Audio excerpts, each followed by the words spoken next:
लाहिड़ी महाशय का जन्म पश्चिम बंगाल में नदिया जिले में 30 सितंबर 1828 को हुआ।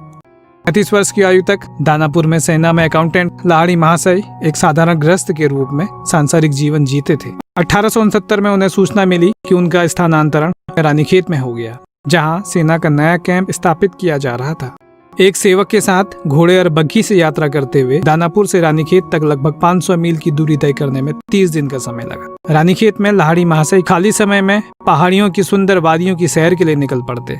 यहाँ उन्होंने यह भी सुना था कि इन उच्च हिमालयी क्षेत्रों में बड़े बड़े संत निवास करते हैं। लाहिड़ी महाशय को संतों से मिलने की इच्छा थी। एक दोपहर रानीखेत की पहाड़ियों में सैर करते हुए उन्हें लगा जैसे कोई उनका नाम लेकर पुकार रहा है। कौतूहलवश वो आवाज की दिशा में द्रोणागिरी पर्वत की ओर बढ़ते रहे, इस बात से भी थोड़ा चिंतित कि कहीं उन्हें लौटने से पहले अंधेरा न हो जाए। चलते हुए वो एक खुली जगह पर पहुंचे जिसके दोनों ओर गुफा थी। वहां अपनी तरह दिखने वाले एक युवक को स्वागत मुद्रा में खड़े देख वो आश्चर्य में पड़ गए। स्वागत में खड़े युवा संत परम सिद्ध महाअवतार बाबा थे। उन्होंने ही लाहिड़ी महाशय को पुकारा था, जिनके बारे में कहा जाता है कि वो आज भी जीवित हैं। कई पवित्र और सिद्ध महापुरुषों को आज भी उनके दर्शन का सौभाग्य मिल रहता है। लाहिड़ी महाशय को उन्होंने एक गुफा में विश्राम करने को कहा। लाहिड़ी, तुम्हें वासन याद है? महाअवतार बाबा ने कोने पर रखे कंबल की ओर इशारा करते हुए कहा। नहीं महाराज। लाहिड़ी महाशय अपनी इस विचित्र साहसिक यात्रा पर हतप्रभ हो बोले। महाराज, मुझे अंधेरा होने से पहले निकलना होगा, सुबह ऑफिस में काम है। लाहिड़ी महाशय के लिए उस समय तक रहस्यमय संत ने अंग्रेजी में उत्तर दिया, the office is brought for you and not you for the office.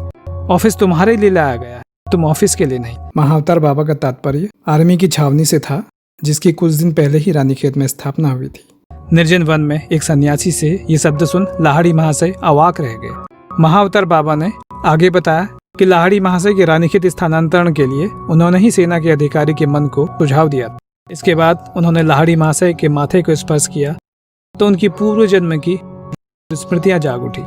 उन्हें याद आया कि ये संत पूर्व जन्म में उनके गुरु महाअवतार बाबा हैं और पूर्व जन्म में इसी गुफा में उन्होंने कई वर्ष बिताए थे। पूर्व जन्म की मधुर और पवित्र स्मृतियों से भाव विवल हो उठे।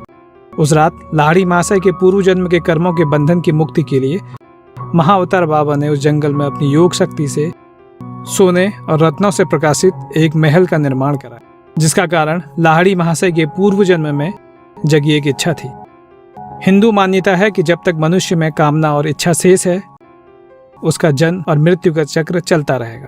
लाहिड़ी महाशय का स्वर्ण महल से मोह भंग हो जाने पर वह महल अदृश्य हो गया। दिव्य पुरुषों के लिए किसी भी वस्तु की कल्पना और उसकी सृष्टि में कोई अंतर नहीं होता।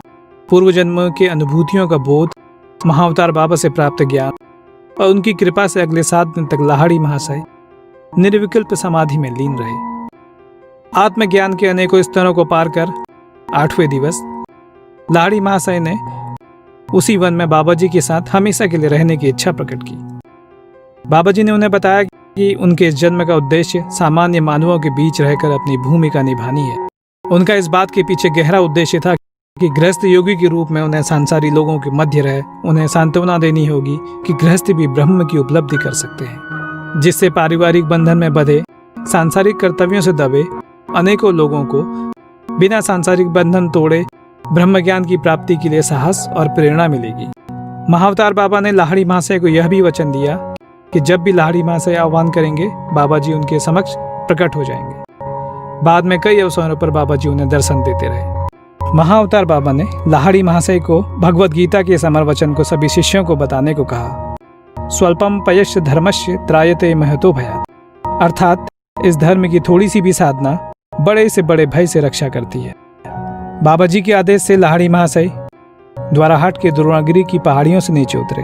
द्वाराहाट के निकट इस जगह में वर्तमान में योगदा सोसाइटी द्वारा स्थापित आश्रम भी है, जिसमें प्रतिवर्ष अनेकों श्रद्धालु और अनुयायी इस पुण्य भूमि के दर्शन करने आकर धन्य होते हैं। लाहिड़ी महाशय 10 दिन के बाद जब अपने कार्यालय पहुंचे तो उनके सहयोगी प्रसन्न हो उठे। उन्हें लगा था कि लाहिड़ी महाशय हिमालय के इन जंगलों में खो गए हैं। इसके शीघ्र बाद सेना के मुख्यालय से एक पत्र आया, जिसमें लिखा था लाहिड़ी को वापस दानापुर लौट जाना चाहिए। उनका रानीखेत स्थानांतरण गलती से हुआ। लाहिड़ी महाशय का रानीखेत आने का उद्देश्य पूर्ण हुआ। लाहिड़ी महाशय और महाअवतार बाबा के जीवन के बारे में अधिक जानने की जिज्ञासा हो तो उनसे जुड़ी पुस्तकें पढ़ सकते हैं। उनके जीवन से जुड़े अनुभवों को सुनने के लिए आपका धन्यवाद। किसी को भी इस कहानी से थोड़ी भी प्रेरणा मिली होगी तो हमारा प्रयास सार्थक हुआ। फिर मिलेंगे एक नई वीडियो के साथ। धन्यवाद।